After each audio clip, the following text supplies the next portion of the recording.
that brings together different artists that have also a practice in writing, but also writers that are interested in a visual arts context together and think about existing texts or new texts that should be displayed in a public context. It started in 2022, where we had this display in a ruin of a cloister, and simultaneously created a website called displayedwords.org that highlights all these texts for ongoing duration, basically.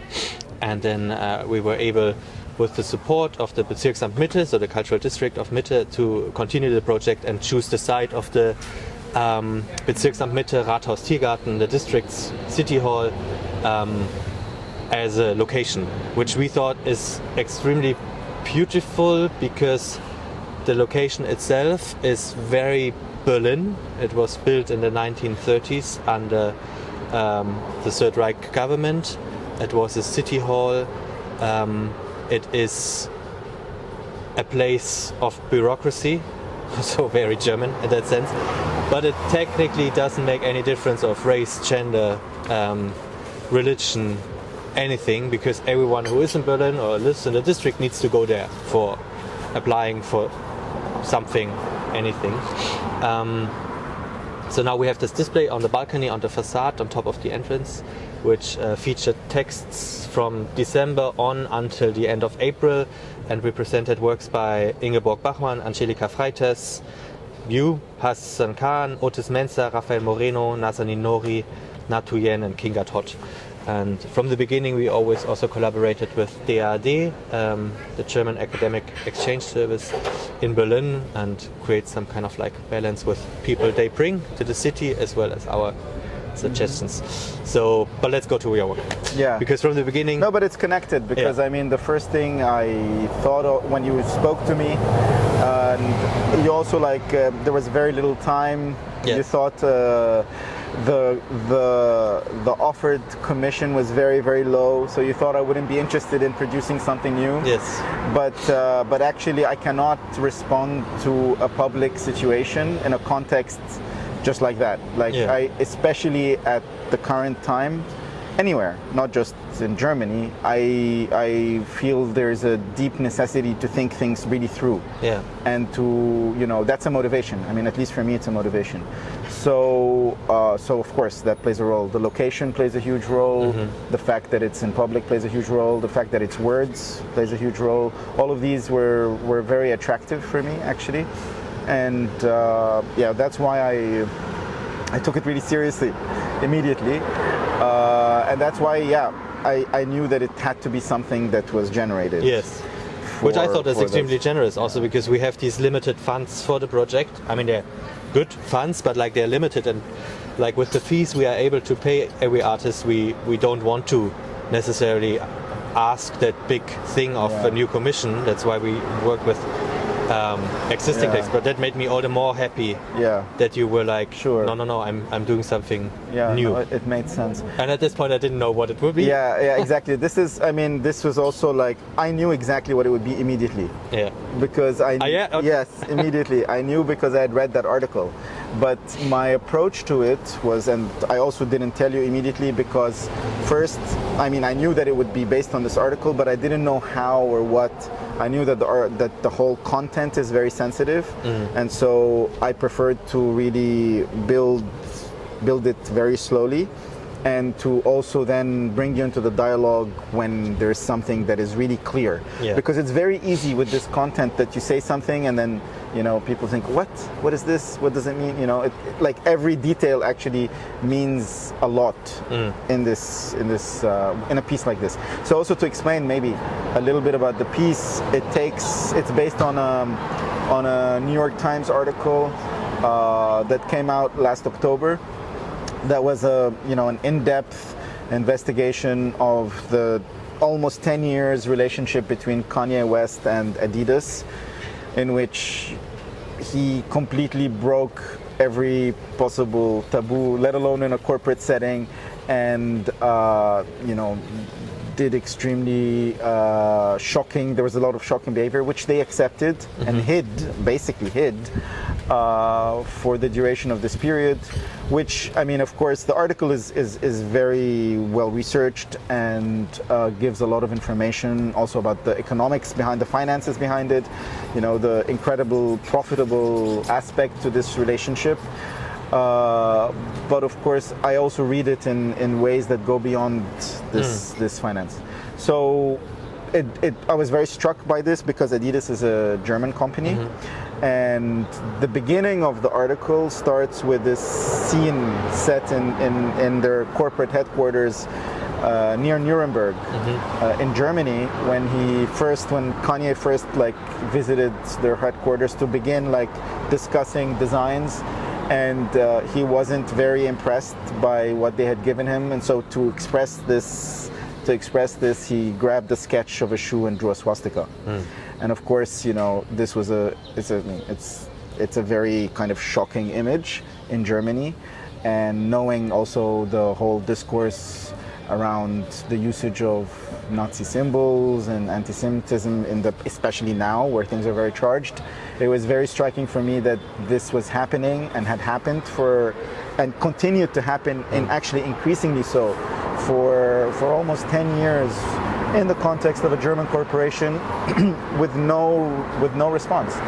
So just that was even more than the actual acts and actions.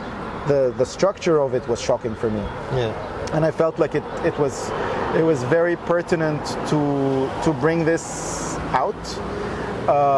Also in terms of like, what does that mean in relation to, you know, as a stranger in this place where I pay my taxes, but also that's now on record. That's now on record, yes. But also I feel that there's a privilege in that. There's the privilege of not being part of what I call the doxa, which is like the agreement or the consensus, and therefore the ability to pick up on structural tensions or even, you know, structural contradictions and things like this quite sharply.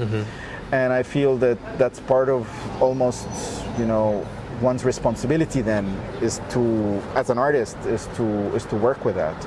And this article gave me this material. So immediately then I mean, that's why I didn't want to bring this, because it's sensational and I didn't want it to be sensationalist.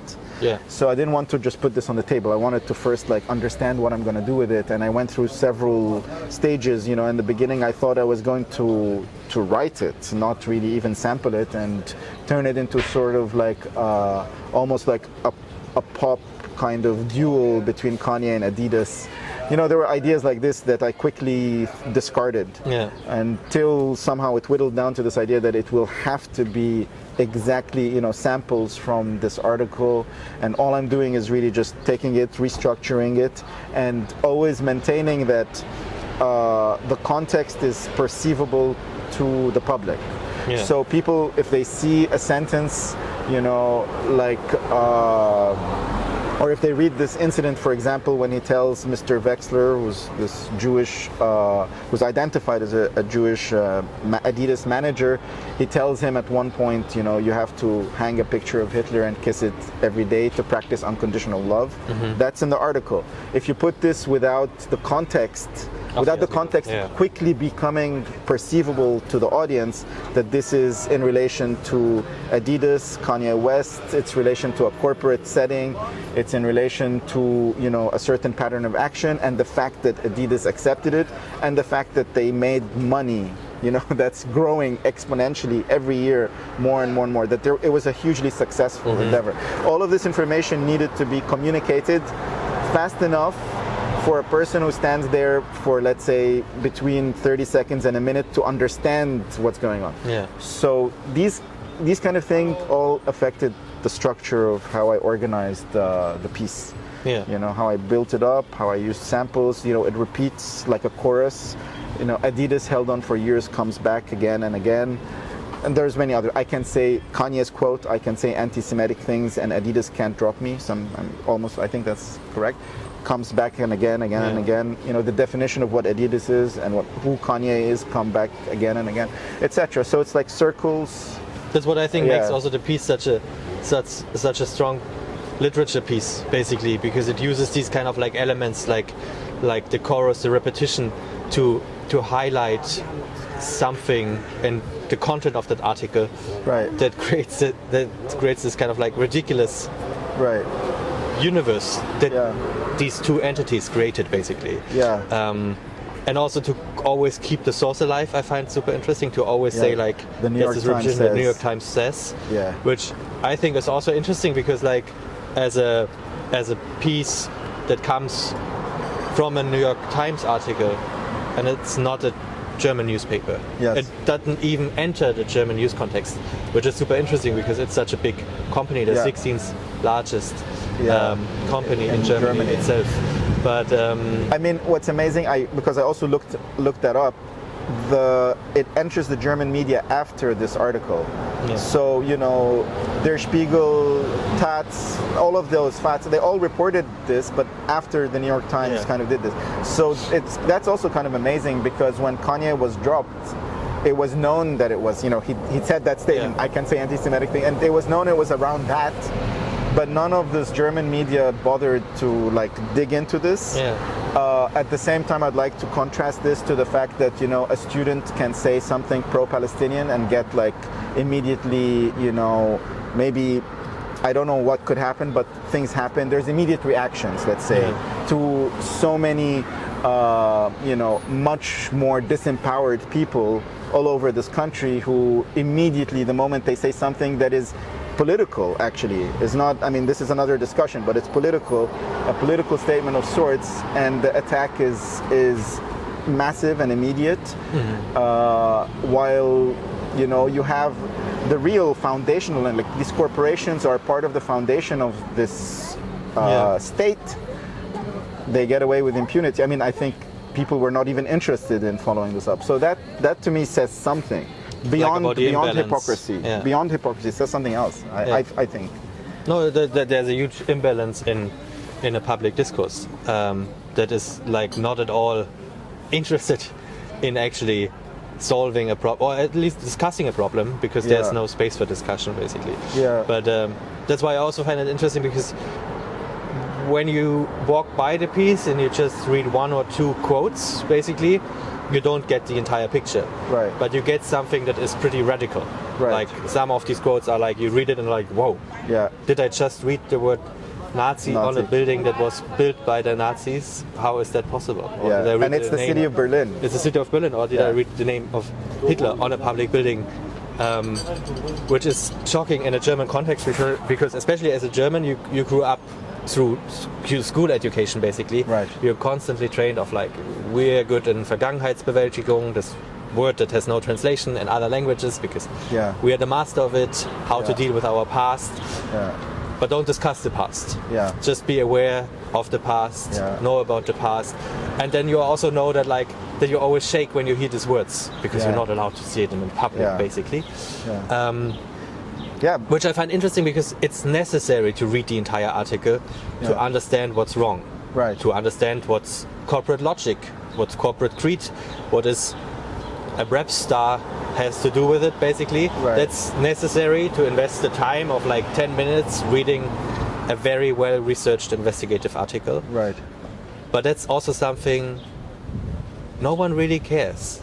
Because that's what I think is also so powerful about the piece, because it's like, it does all the work, especially when you invested time of around 12 minutes reading the piece, or you go on the website where you created this guide. You can say something about that in a second.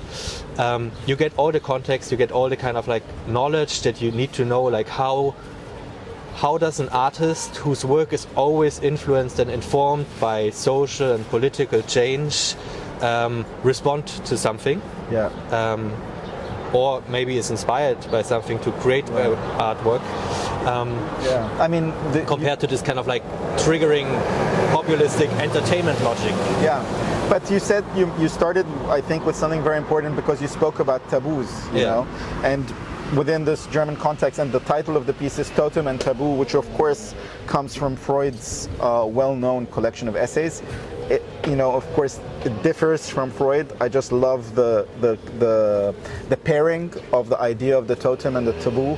I think it's a very, very deep idea, and I think part of this work is, you mentioned history. You mentioned, of course, specifically German history, which is, but I think human history is very difficult. Human history is full of atrocities. But anyway, the specificity of German repetition and of repetitions, yes, it's true. But the thing is that this idea that has been constructed of dealing with this history by claiming that it's resolved, this idea of any kind of history being resolved is for me highly problematic, and I think in political terms is exactly how you reconstruct certain power structures. So the fact that the taboo exists in this piece, part of like the hidden layer of this piece is allowing the taboo to exist in the public sphere, not to celebrate it, but to face it, because I think it's absolutely necessary to face that taboo, to even understand what's going on, and to not allow this kind of thing. It's not the same thing, but not to allow power structures that are based upon exclusion and etc. to be in charge, to be able to even have any kind of critical, or not even critical, to even operate in a way where we can have different voices. I think it's absolutely necessary to face, in different places, in different ways, to face these kind of things. So that's also a concern in the piece, is that, is allowing this to speak. And in the guide that's online, I guess one difference with most of like displayed words, every participating author or artist has a text. His text or their text is online on the website, which is a great tool. I think this website is really, really great. But I had to do something different again because of the nature of the thing, and I spoke to you about that. I wrote a little introduction to try to put some of these ideas and to clarify them, and also because of the nature of the text. If I had put it just as is with all its repetitions as literature, like as written literature, I don't think it functions in the same way. So it became necessary to point out what is being repeated, why, but to have the words there as well. And in that text, there's, I spell out these ideas a bit maybe more clearly, but I do speak about when I, like what we just mentioned about the structural hypocrisy between, what happens in the public sphere and what is not allowed to be said by who, while at the same time knowing that these things happen in other, which says something, which says there's a latent, there's a latency of some sort. But in that, the text points to, who produces this public sphere, and who produces this public sphere are, a lot of, they're the politicians, the bureaucrats, but also the artists, the writers, etc. And of course everyone, but ultimately public discourse is being produced, the journalists, etc. And I had written quite a few texts about the figure of the corrupt intellectual that is in relation to the Egyptian context, and relation also to what happened in 2011 and before and after. But I would say that what I see also right now in Germany is a very similar model, with lots of intellectuals, artists who are taking it upon themselves to defend this consensus or agreement. So, for example, when someone like Hito Sterl comes out and starts to speak about how, in a very nativist kind of idea, in terms of how basically post-colonial discourse is ultimately aligned with anti-Semitism in her analysis, because it kind of reflects artists and intellectuals who have come to this place and do not know its specificity. I find that this is part of her argument. I find that this argument, like, it's nativist and essentialist in its very, very, very core, because it assumes that, first of all, you have to have a specific tie to a place to be able to suggest or propose ideas. And what's shocking to me is that artists, my understanding of an artist is someone who is able to unpack this consensus and agreement and doxa rather than construct it and defend it. And that's with being knowledgeable about the situation or the but that, you know, like, your responsibility is not to defend the power structure. Exactly. Yes. And this is what I'm seeing. I mean, I gave Hito as an example, but there are others, of course. What I'm seeing is that all these artists are involved in that. Artists and writers and, you know, intellectuals are involved in very kind of vehemently defending the power structure and the agreed upon idea. And and I've seen this not just here, but I gave you the example of Egypt, for example. This also happens there. And in Egypt we went through a revolution where these things were questioned, but also afterwards reconstituted again. So somehow I feel like I've witnessed this, like, literally happening in front of my eyes, back and forth. And yeah, I have to say I see it here. So to me, this work is also partially about driving a wedge into this construction. Yeah, I'm being quite open here. I understand, but I'm just interested or curious about, because the work is like, it's on display since the 2nd of April and until the end of month. And it's a piece from October last year, so it's pretty recent. Like the source was, the article in the New York Times was published in October last year. And the work just being created now, being on display now, it's responding to a cultural climate within Germany, but also Europe. It is very timely, it's very precise, it's very radical. But how, different questions, I'm just curious to hear your opinion about it. Like, how do you reflect upon the piece, like, in 5 years? Not knowing what Germany, Europe, or the world will be, but also in the context that it's an artwork. Part of an art exhibition in public space, though, but like art, still an art exhibition. What is the function of art in this context? Because, like, I find it interesting. I had a conversation the other day with a fellow curator colleague, and we talked about a lot, but about the function also of museums. And, like, when I studied art history, museums used to be pretty boring. It was a common knowledge, like, museums are boring. Who wants to work in a museum? They've changed. Now suddenly it seems everyone cares so much about museums and what they do in these days and how to respond in these days, and like, it's and of course, and all museums have to make specific statements and align themselves. Some align there, like this, like that, and which I understand from a particularly specific point of view, but I don't necessarily agree to. Because I find it quite interesting that, like, these institutions that are also very old, it's like, unfortunately, which is like, I don't believe in museums that have to be, like, always 200 years old to have a value, but, like, what's the function of these places that are technically also kind of like a very neutral ground, as one can be neutral? So what's the I mean, thanks. First, I'm gonna refer to an old work that actually Power here site, because I actually first produced this work in the context of their publication, which is Read Van All You Fucking Bastards, which is from 2003, and it started as an artist page in the publication with like a sort of collage with text and but also the statement. That was the first iteration of this piece, and after this it changed, because after this I always showed it in different contexts as more work about leverage. So which is related to this piece actually. So for example, afterwards, every time I'd get an email from a curator or someone which was like basically Orientalist in its tone, or was inviting me to a show about the Middle East, or, you know, any of these kind of tropes, I'd respond and say, no, I'm not so interested, but I do have a work titled Read Van All You Fucking Bastards, 2003 onwards, and maybe that would be of interest to you.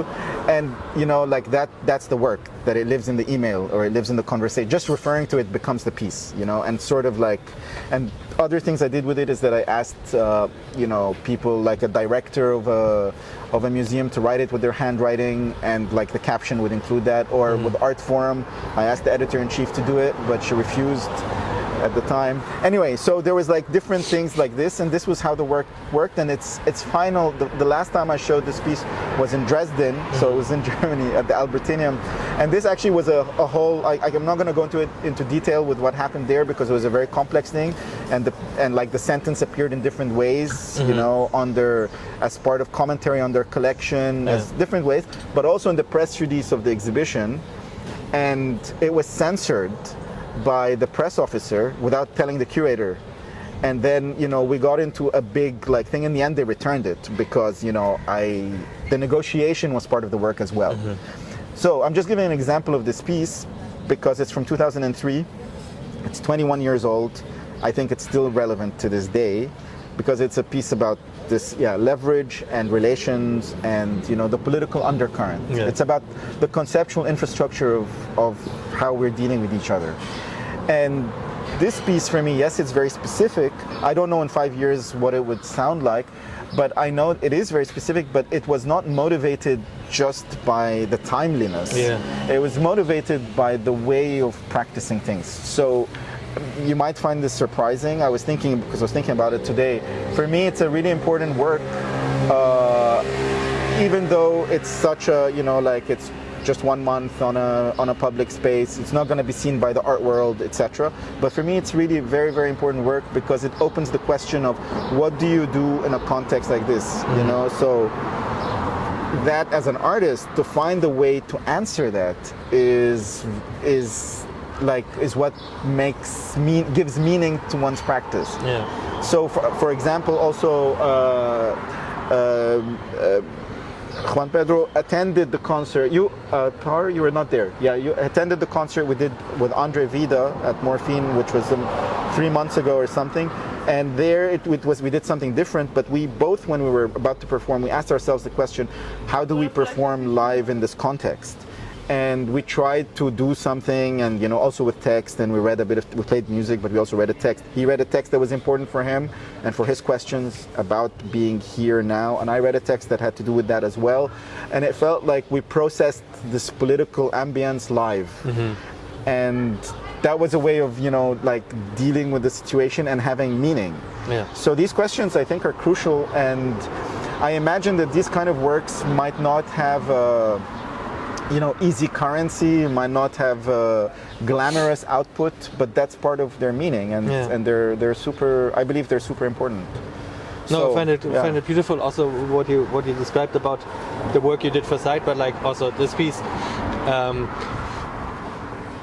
like how one would display it again if April passes and the work is deinstalled, but also in a context of art in general, like when you go to the collection of the Neue Nationalgalerie and you see all the paintings that were painted after the First World War, that shows like the return of crumbled man back into society, of pain and suffering and kind of corpses and fire and destruction, basically. It's also a piece that talks about much more than about that specific image when you look at these paintings, I think. And I think that's what this work also does in a historical context. I find quite interesting because it says a lot about the times we live in as an image also, not just as a text work that is based on a newspaper article, but also as a visual image. I think it's quite telling about the aesthetics we communicate with, which is tweets, short words, short texts, which that piece also does in a way, and then the image it creates about our society currently, basically. So thanks. Nice to hear good things, positive things. But actually, I'm in discussion now with a curator in Alexandria who works at the Alexandria Fine Art Museum, and which is a state museum. My position has been not to show in Egypt in any state settings for a long time, since the coup, since 2013, at least, And anyway, but she spoke with me and she said, we want to show something, and then I told her, well, I'm happy. The Fine Art Museum in Alexandria has paintings, historical 19th century paintings, etc. And they have a contemporary art gallery, which is not a very good space. But I told you, I'm only interested if I can show these 3 prints, which are titled 2013, in the museum itself, with the historical paintings. And these three, I'm bringing this example because I think it connects. This work, 2013, is there are three images that were like based on computer generated imagery that is based on digital photos I took of like dead animals that were on the streets in Cairo in 2013 during this very turbulent, violent period, and other elements. I'm not going to really describe the work, but the work is for me a work about that historical moment of 2013. And although it looks like the technology used and everything, and visually it looks like it has nothing to do with a history painting, I'm reading it in the same way, and that's why I want to put it in this museum next to history paintings. Of course, this is a taboo subject in Egypt. Yes. Like the massacre of 2013 is a taboo subject in Egypt, and the curator is either not she says either she's not really getting exactly what the work is about, although I kind of say, or she's acting like she's not getting what the work is about. But but we're gonna see what happens. I don't know if the work will be shown or not. She's enthusiastic. We're gonna prepare a proposal, and she will give it, and maybe we'll see how I frame it. But my goal there is similar in some ways. My goal there is to infiltrate that system and to allow for a space to open up even within the discourse of the system itself. I think that's important. So not just to claim, not to be punk and just go like da da da, but also to like see how one can work. That's the same with Reed Fanon and the press release, for example. Things like that. And I guess it's in this piece, it's also about the glitch. Like I'm calling it the glitch because I feel like there is a glitch in this conceptual system that the nation here has built. By claiming to define, at least in the past like 20 years, claiming to define a certain national identity around this question in this way, and then when you see an issue like that or an event like that, you realize that the emptiness of this construction somehow. It also means that this glitch exists where if you frame things in a certain manner, both choices for the system become negative. Like if you censor it, then you can always claim that then you're hiding something. And if you show it, you have to deal with something on the terms that maybe are not. Bless you. Gesundheit. Maybe not on the terms of that you have set. Yes. But I feel like this is also, I don't want to say the artist's role, but at least for me as an artist, it's part of what I understand my tools to be. Yes, I understand. I was interested when you mentioned Alexandria and you mentioned the term of like infiltrating a context within a political reality of a state and a museum, probably. Yes.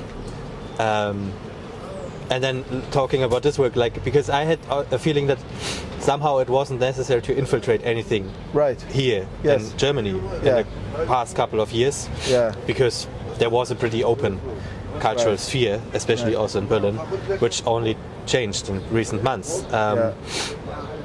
So when you kind of like showed me the piece the first time, I remember your face. I remember that.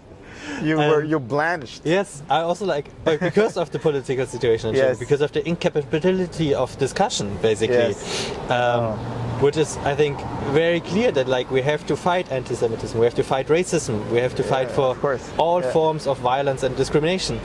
But then you showed me the piece, and I was like, oh my God, because of the context that Germany has become, and just a blink of an eye, basically. But is it a blink of an eye? That's the question. It looks like a blink of an eye, but is it? Obviously it's not. It's not. It's kind of like it's a development of many, many years. And it was visible of many, many years, and we just ignored it. Because we somehow believed in that idea that we overcome something. Right.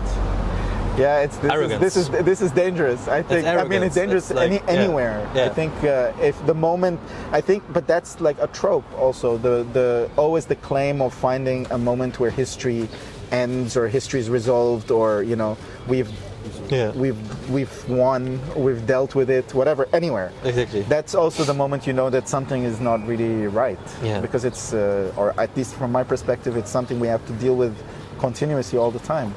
Like, yeah. That's the perfect ending. That's a okay, great. Yeah. Is that fine?